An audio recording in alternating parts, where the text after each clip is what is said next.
Hi, I'm Allison Fogg at the Piano Studio, and I'm here to talk with you today about beginning piano study. Um, for many students who begin to study the piano, this may be their very first exposure to learning an instrument. It may be the very first time that they have that they're able to use their hands and their fingers to make sound. And this is the beginning of artistry at the piano. And I just love working with really young beginners as well. I love their enthusiasm. I love their curiosity and their playfulness. I love their honesty. And it's just so much fun. And I know that as parents, if you don't play an instrument yourself or don't know how to play the piano, you may be thinking, well, how can I help my child when they're first starting to learn? And one of the best things that you can do is help them to get started with good technique. And this really starts with the way that we sit at the piano. So I'm just going to demonstrate some of that right now. When you sit at the piano, first of all, you should have a bench, not like a rolling desk chair or something like that. We really need something that's stable for them to sit on. And if their feet don't touch the floor, if they're not tall enough for that yet, you could put a stool underneath their feet, or they can cross them at the ankles like this as they're sitting.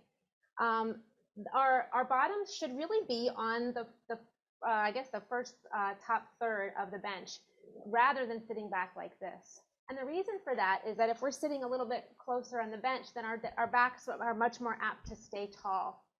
And if we're sitting back like this, we tend to slouch and scrunch like that. And this is different, from watching TV. We're learning to play the piano.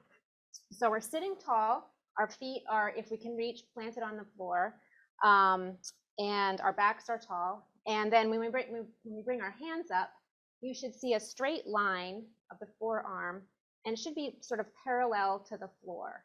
It's very important that our students aren't sitting too close or too far away. So as I bring my hand up, you can see this line right here that's created. If I'm sitting way too close, then look what happens with my arm. It's more of a V that's created here, and then what can happen is the shoulders can go up like this, and that can interfere with good technique. So all of these things are very important, and as parents, you can watch for those at home. Often inexperienced teachers may ignore these things, and then students may study the instrument for 2 or 3 or 4 years, and then they may really develop some poor habits, and those are very hard to undo after a while. As all of us know, with any habits in life, it's so important to develop good ones, and it can be hard to keep them and easy to reinforce the bad ones, and that's why it's so important we give them a good start. And as I mentioned, with this good posture and sitting position, we're starting the development of technique. And technique is really basically how we move our hands and our fingers to make a beautiful sound. Piano is a physical discipline.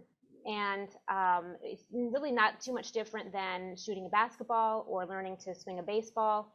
The way that we move our hands and arms affects the sound. And beautiful technique equals beautiful sound. And we really want to make sure that your children can do this when they're learning piano at the Piano Studio.